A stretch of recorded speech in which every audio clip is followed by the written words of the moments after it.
If you are an adult trying to keep your muscles more supple so you can do martial arts more consistently, this video is for you.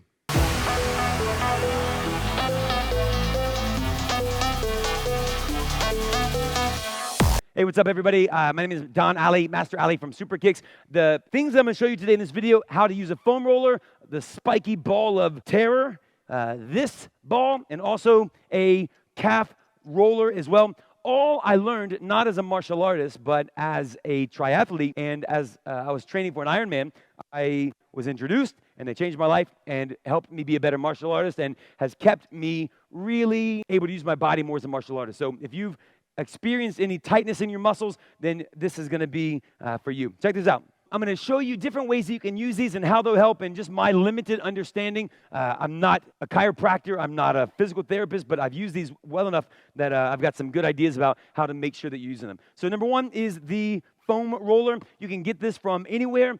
Make sure that it's got enough firmness so that it does the job. And we want to use this to roll your IT bands, basically from the side of your knee all the way up to your hip. So you're going to put this on the ground and get on the side of your leg.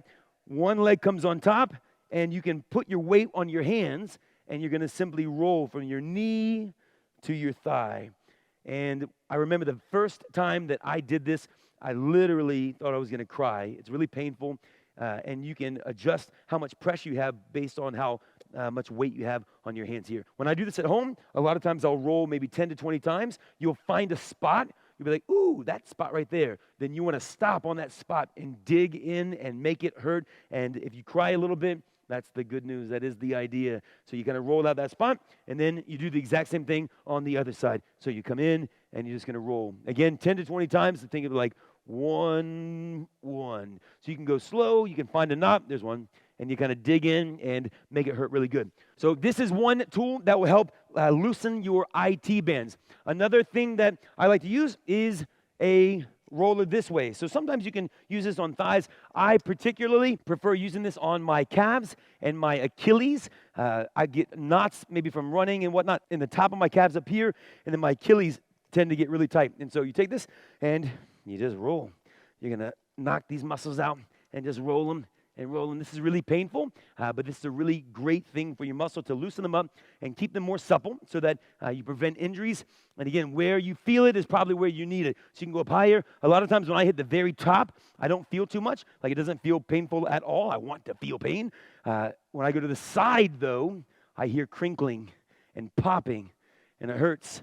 And that's where I stay. And so that's the spot that I just rub and rub and rub until nothing usually happens. The knot doesn't typically disappear. However, if I spend 30 seconds or 60 seconds on that little knot, it really is effective. I jump up, it feels more loose. And so you want to, of course, do both sides. Next up is the spiky ball of terror. So when I was training for triathlons, I complained to my coach, man, my hip is hurting, my lower back, my neck. And she would regularly say, Don, are you rolling your feet? And I said, no. And she said, go do your feet. And what she was telling me to do was this ball on the ground, rolling my feet this way. Roll the bottom of your foot. The little spiky ball digs into that tendon and keeps it loose. And again, I'm not a physical therapist, but here is what I was told, and here's what I know.